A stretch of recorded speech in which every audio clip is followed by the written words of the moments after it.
in fifth place is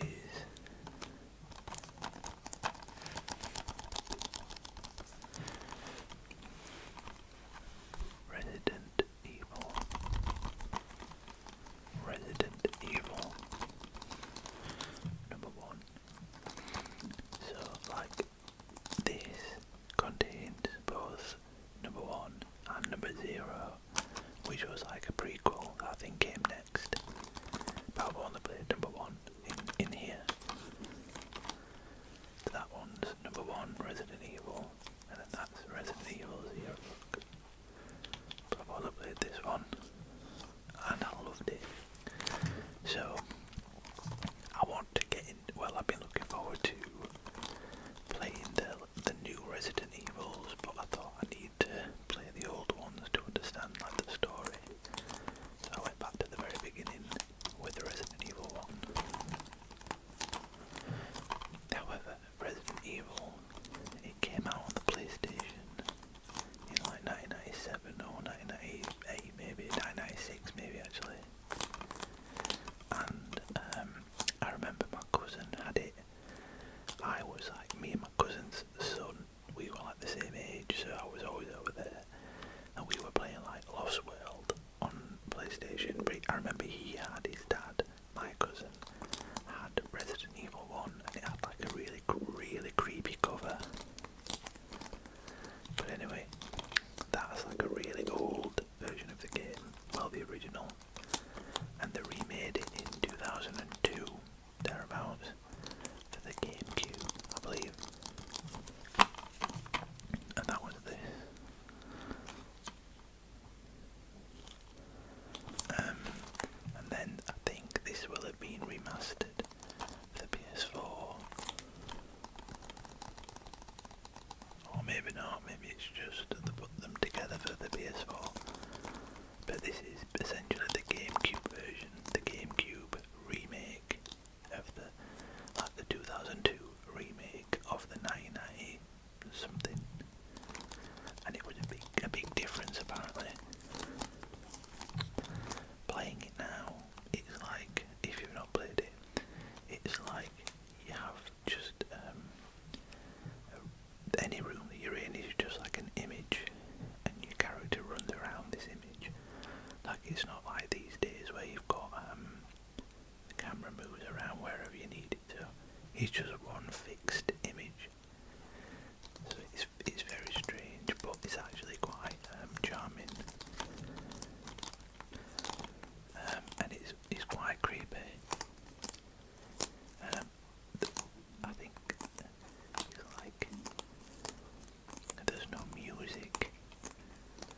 I think there's something about the sound. I can't think of it now because it was a couple of months, well, a while ago, last year that I played it. But I remember when I played the next one.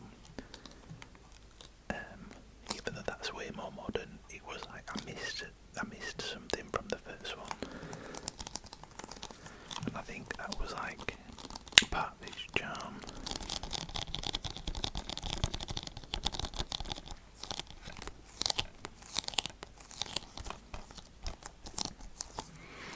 So in 5th place was Resident Evil 1, and I played that for 30 hours according to PlayStation. That's by Capcom.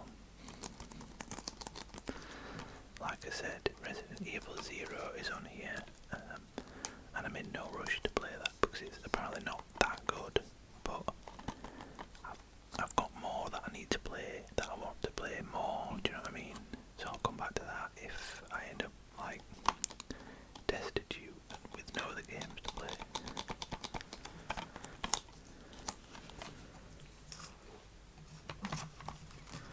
Then in 4th place,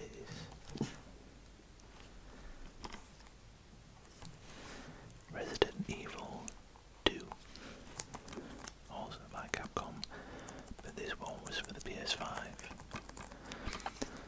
So, as you can imagine, I played the first one, then moved on to this one.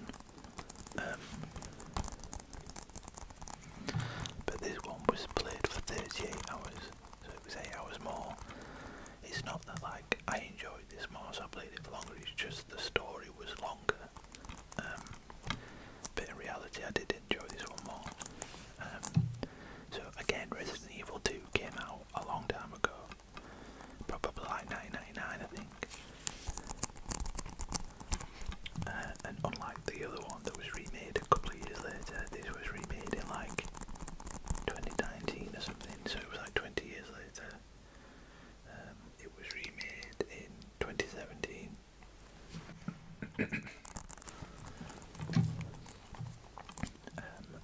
So this is like a whole different engine in terms of how they made it, and obviously this is for the PS5. So it's a really good game. But the main thing that I want to say about this one is, well, like again, I've probably mentioned this before, but I always feel like I'm sort of immune to horror on media. It's like my babysitter showed me Hellraiser when I was like 4, and then another babysitter when I was like 13. We'd watch everything like X-Files, and X-Files actually did scare me, whereas Hellraiser didn't. But X-Files was that tombs that did creep me out big time, and I was very young. But anyway, so I love horror movies and stuff, but I never ever get scared. Not really. Well, not at all. Or if I do, it's things that like you wouldn't expect, like Signs, I think I mentioned. That made me jump loads, but it didn't scare me. But anyway, this game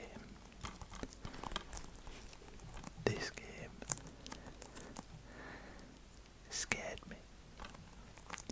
So like, I feel like if future Dean told the past Dean that, I would be like, no way. But also like, I would be so eager to play it because I'd be so excited to be like scared. And basically what it is, if you've played the game, you'll know exactly what I'm talking about. But there's a character on it called Mr. X.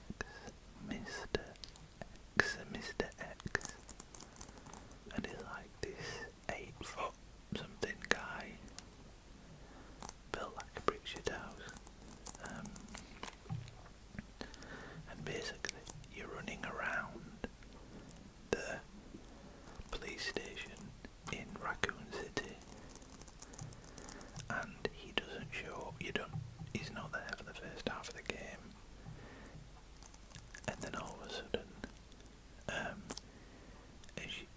I suppose this part of the game triggers it. Like you run past this burning helicopter, and like he emerges from the fire, and he's dressed in like a full black leather, which doesn't sound scary,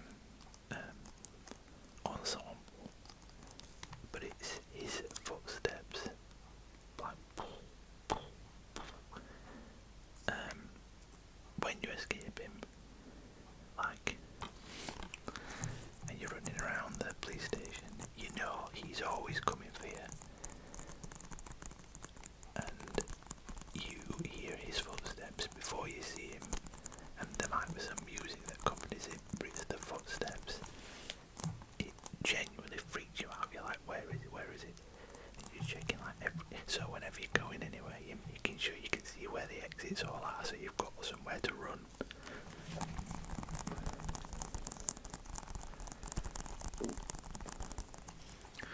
Breathe, Dean, breathe. I'm getting too excited about Mr. X.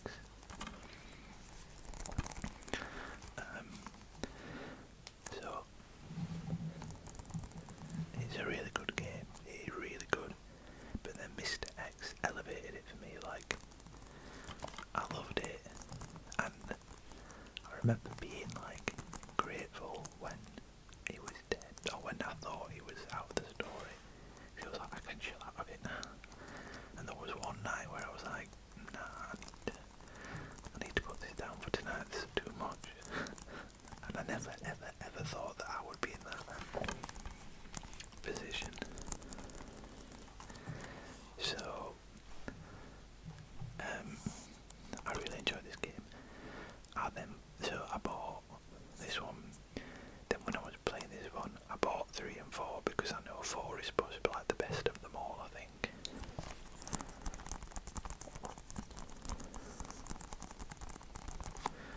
But I got like stuck on 3. And it's like the shortest game. The main criticism for 3 apparently is 3 is short. And I think it is, but I just got stuck and lost interest, so I didn't make it to 4. So I need to get back into it because I want to play like the new ones. And I want to play 4.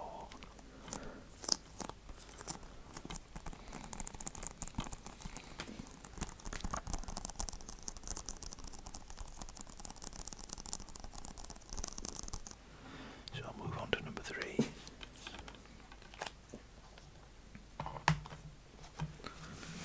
Yeah, I did. Good boy. It's Teddy's birthday this weekend. 3 years old. He'll be a toddler. So number 3 is, again, this isn't quite old.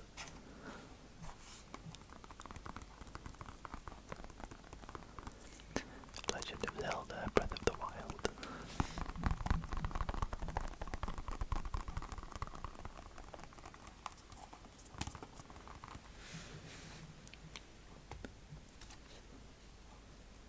The Legend of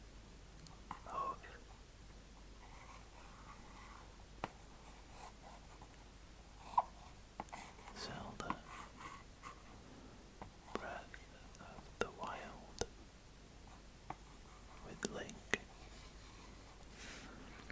And this is a Nintendo game, as I'm sure you know. So this is an older game, not as old. Well, it is older, I think, than Resident Evil 2. But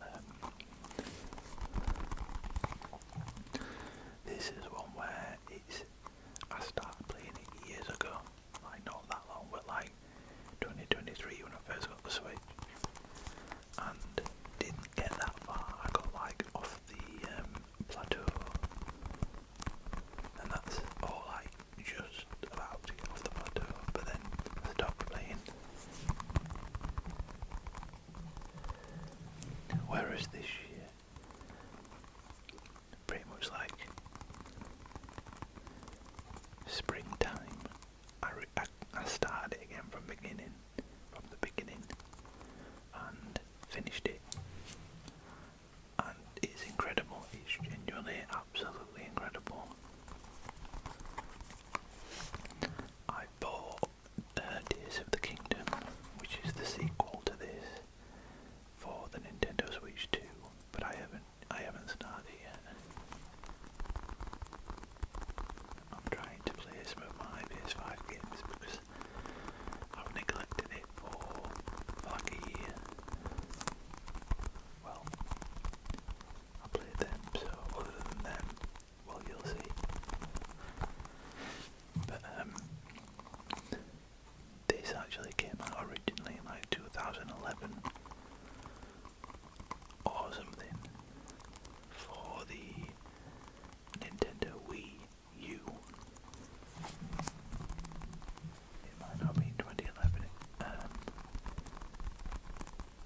might be lying there. It might be like,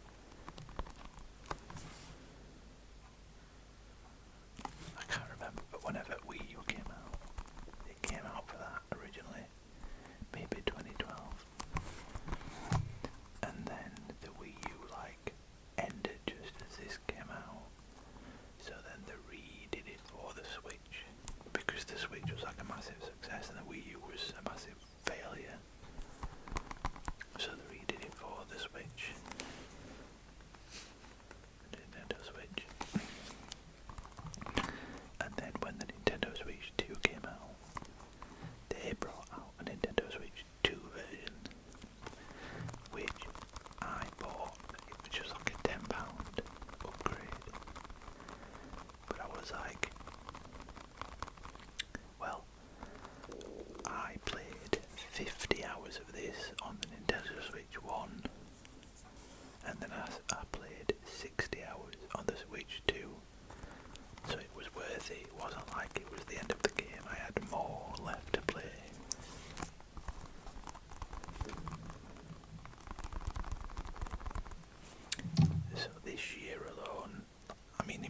previous years I'll have played some more, but this year alone I played 110 hours on this.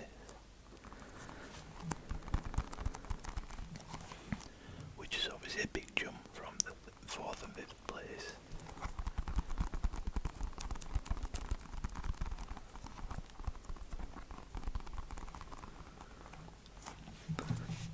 This is being made, well, Zelda in general is being made into a movie that comes out next year, I think.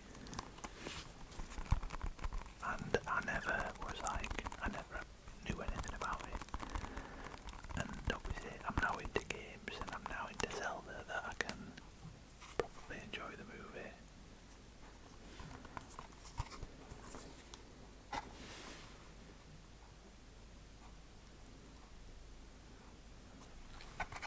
It is really good, like this is making me remember how much I enjoyed it, and I'm thinking I should play Tears of the Kingdom. Anyway, I'm going to, for game number 2, which is in 2nd place, sorry. I don't have a physical copy, it's online, so I'm just going to use this, because it is a PlayStation game, and the game is, I'm going to try and put a picture up here, so the game is Dead by Daylight, and this is another incredible game. Well, this is, I would say, my favourite ever game.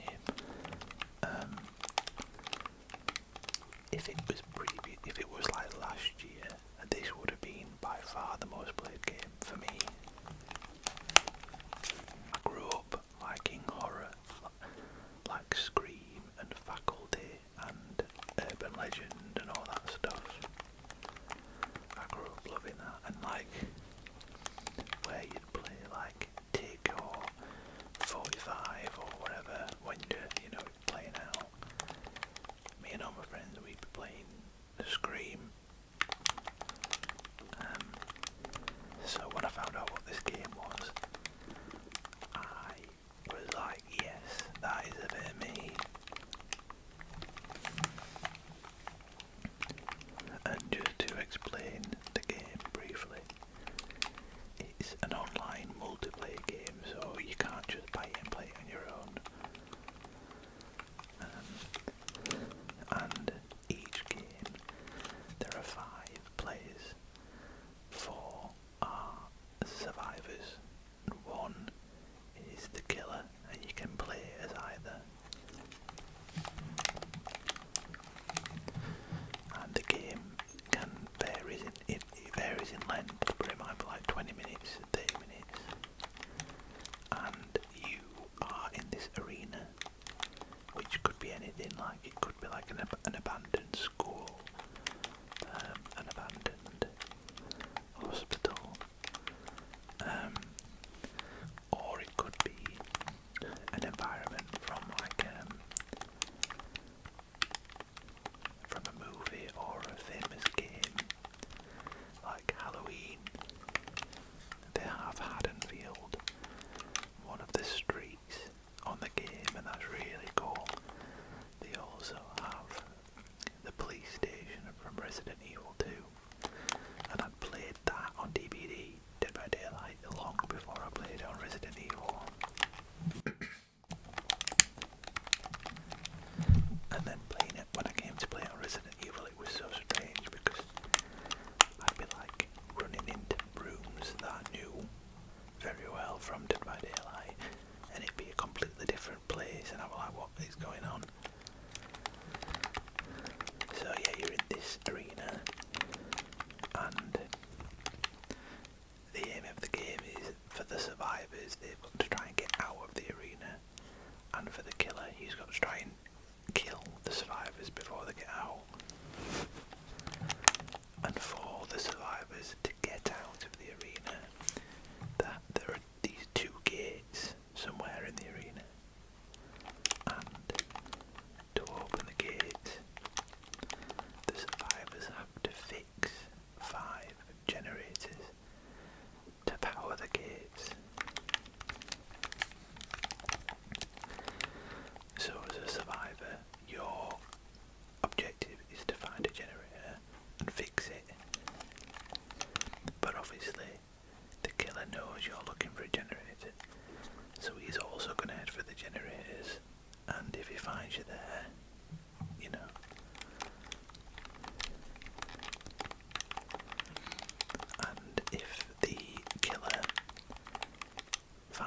hits you, if he catches you, you basically have 2 lives. Each time he catches you, he will put you on a hook. It's all very gory, and when you're on a hook, the killer will go off again to find someone else.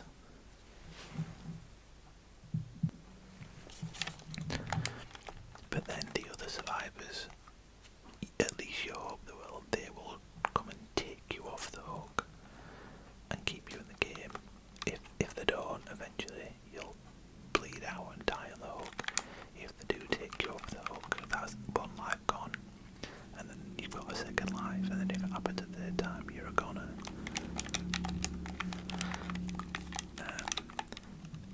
I think it's a very, I mean, it probably doesn't sound it right. I think it's a very creative game, and it's, like I said, it's up my alley, so I'm gonna like it no matter what. But like, it's really fun playing with like Ghostface from Scream, because as a survivor, if the killer comes near to you, you get like this heartbeat sound to warn you that they're near. But each killer has some sort of special power or gimmick or something.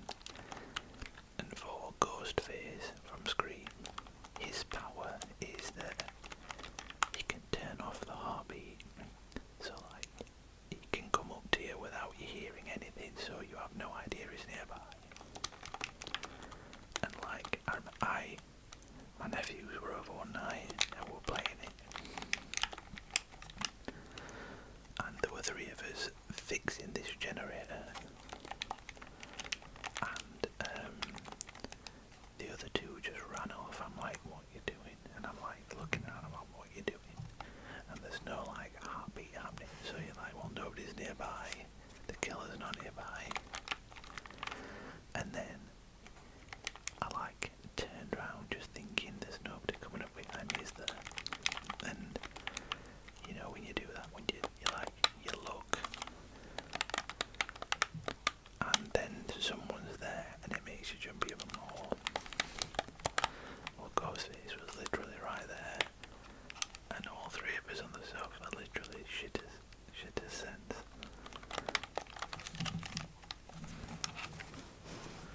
Like the dog, I nearly flew off the stuff. Good times.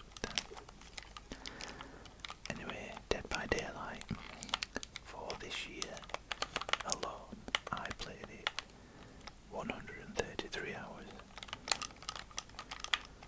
But like I say, that was last year, that would be a lot more, I think. Because I had, this year I paused my PlayStation online subscription. I can't remember what it's called, is it PS Plus? But like at the end of summer I paused it because the only game I was playing was Dead by Daylight on there. I didn't play any others. And I wanted to try some of the games I'd bought, like I said. So I've had like 5 months off. But I've just resubscribed to it and I've had a couple of games and I'm like, yes. But anyway, we'll move on to the last game. So, my most played game of 2025.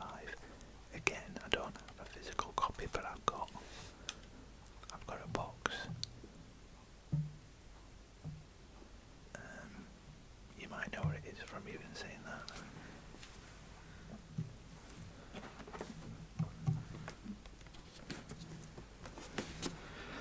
This guy.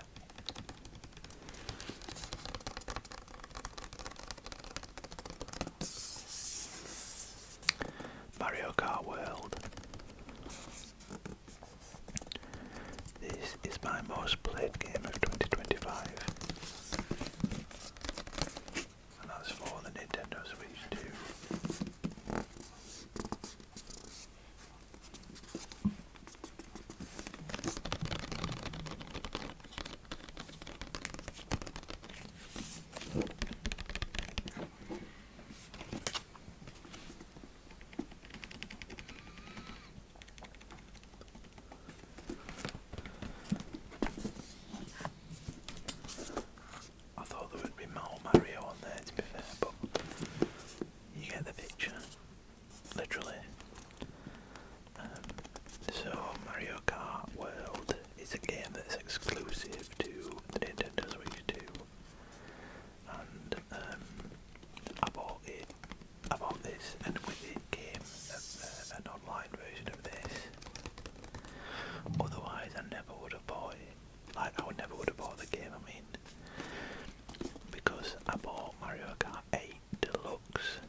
it's like, I don't even know what they are. I'm like, is it raining?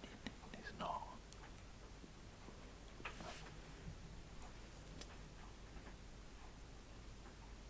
I don't know what it is. And then when I watch it back, you can't hear anywhere near what you can hear when I like through these. I have no idea. But yeah, about a month after buying the Switch 2, I thought I'd give this a go and just see what it's like. And basically, I didn't go into a race for like a week. I was just playing like free roam and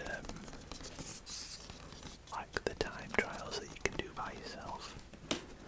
And I think because it meant that I wasn't like a massive noob when everyone else had been playing it for 10 years. I enjoyed it, like just messing about, but it was very casual, do you know what I mean?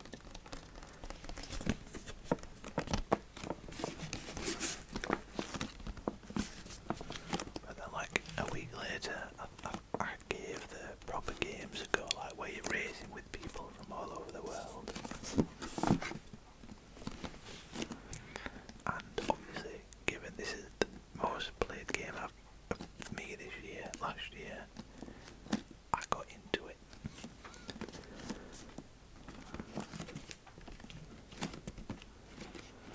So there's me saying that, like, oh yeah, it's to play with my nephews, or my grandnephews in this case. They've not played it once. It's all been me, I think, anyway. And I played that. I played this for 158 hours last year.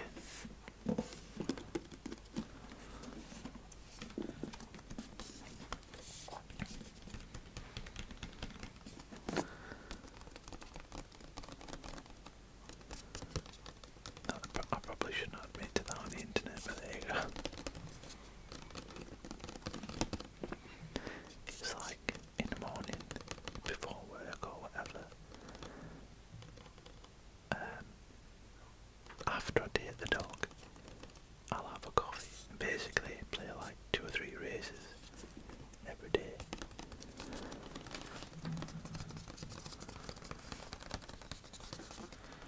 And then like at night sometimes, I often can't be bothered to watch a movie and I'm like, it's too early to go to bed. So I'll just bang this on for an hour. It's so easy to just jump in and play a race, but then you'll often play another one, and maybe another one.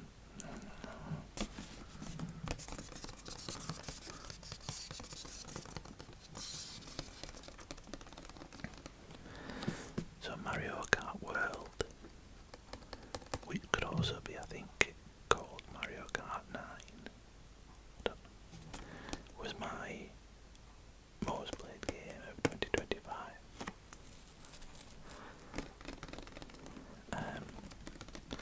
For 2026, I've no idea what will be, but I am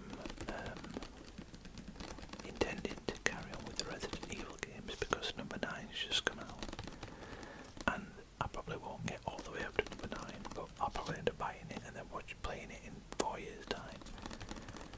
But I do want to play the one that's VR2, which is I think number 8, so there's still a lot of games I need to play up until that.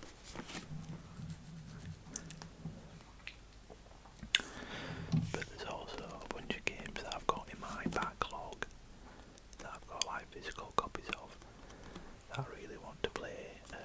Ghost of Tsushima, Red Dead Redemption 2, Avatar, not as much, but yeah, Jedi, the second one, Jedi Survivor, is it?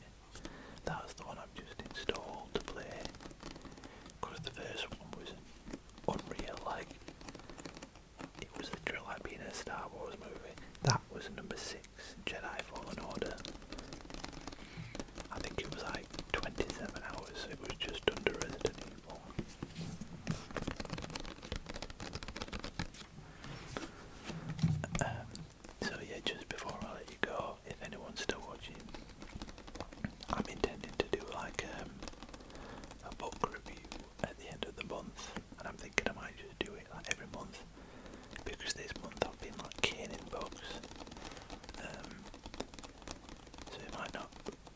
might not, because last year I did this at the beginning of the year, then I tailed off, so it might happen again. But like now, I've read quite a few books this year, so I'm at least going to do the reviews while I've been reading